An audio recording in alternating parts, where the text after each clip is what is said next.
Hi, I'm going to talk about Suzuki Viola Book 1 long ago. I will play it through for you once and then talk about some things we can work on.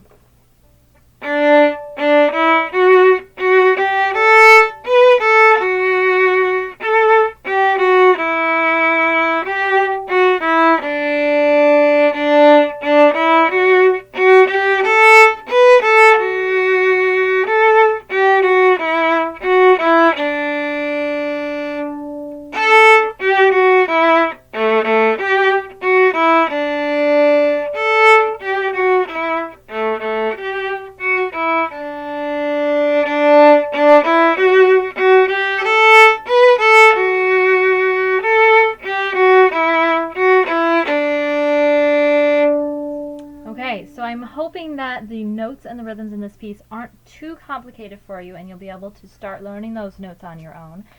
But there's one big thing I want you to work on with this piece, and that is to start using the fourth finger more comfortably, okay? So in case you haven't heard this before, I'm just going to go through quickly what fourth finger does for you, okay? So on the D string, you have D, E, F sharp, G. Now if you play fourth finger, that's going to be A again, right?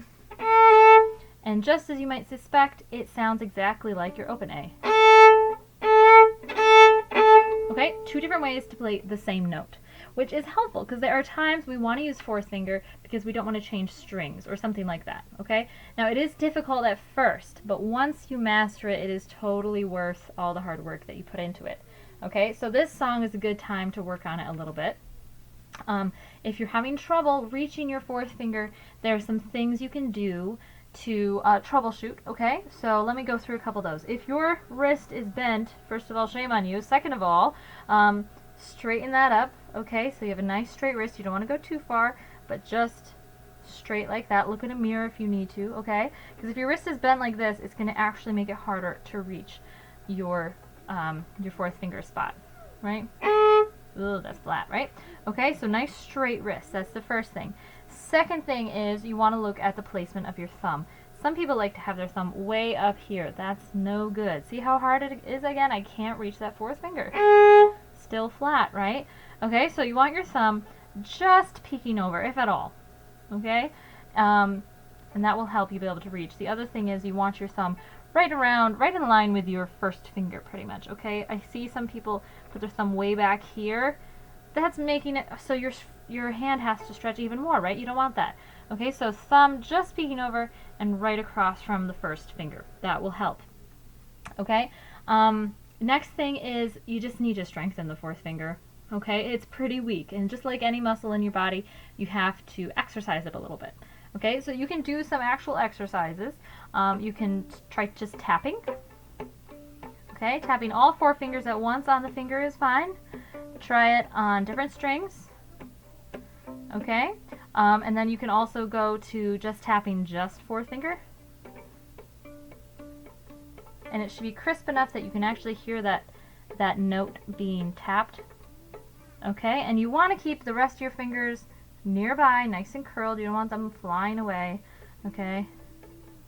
Try that on different strings as well. Okay. Some other things you can do. We always love elbow harps. Okay. So you're going to pluck the strings with your fourth finger, and as you're doing so, you're going to gently swing your elbow from under the viola. Okay. So that's just a fun thing you can do. Practice plucking to strengthen that fourth finger. Which reminds me of one thing I forgot to mention. If you are still having trouble reaching your fourth finger, you might want to look at bringing your elbow forward a little bit more, okay? Try not to change anything else. Nothing else has to change. Everything else stays straight and, you know, nice rounded fingers. But if you bring your elbow forward a little, it helps your fourth finger to reach where it needs to go. Okay? So those are a couple things to try. Once you've gotten that in a comfortable place, you can check to make sure that it is the right note by playing the open string.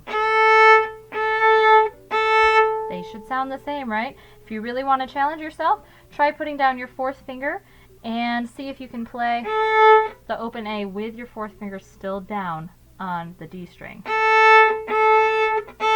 Okay, because that shows me that there's a nice arch there and that the fourth finger isn't squishing and hitting the A string at all. Okay? Alright, so I hope that helps. Once you get to measure 3, here's your chance to use fourth finger, and then you just go down the scale. Okay, good time to practice that. Now, let's look down at the third line. You'll notice that one starts with open string. I guess Mr. Suzuki or Dr. Suzuki was just giving you a break, letting you use open string there. That's fine. But notice you have to jump in the middle of that measure over to the G string, right? Okay, and you'll notice your G string, you kind of have to use a little more bow pressure to get a really good sound out of your G string, okay? So make sure when you go over there that you are still getting a really good viola sound. Because if I use the same amount of pressure that I'm using for my D string, it starts to sound fuzzy. Okay, the other thing you're going to want to do here is make sure your string crossing is really clean and ready to go. Maybe take a pause, move your finger over, move your bow over. Okay, now get your finger set and move your bow over. Okay, just a way to practice to make sure you're getting the string crossing really, really clean. Okay, last thing I'm going to do is I'm just going to play this again through very slowly in case you want to try to play it with me and you're not ready to play it at a faster tempo. Okay, hope this has been helpful, and I'll hopefully see you soon.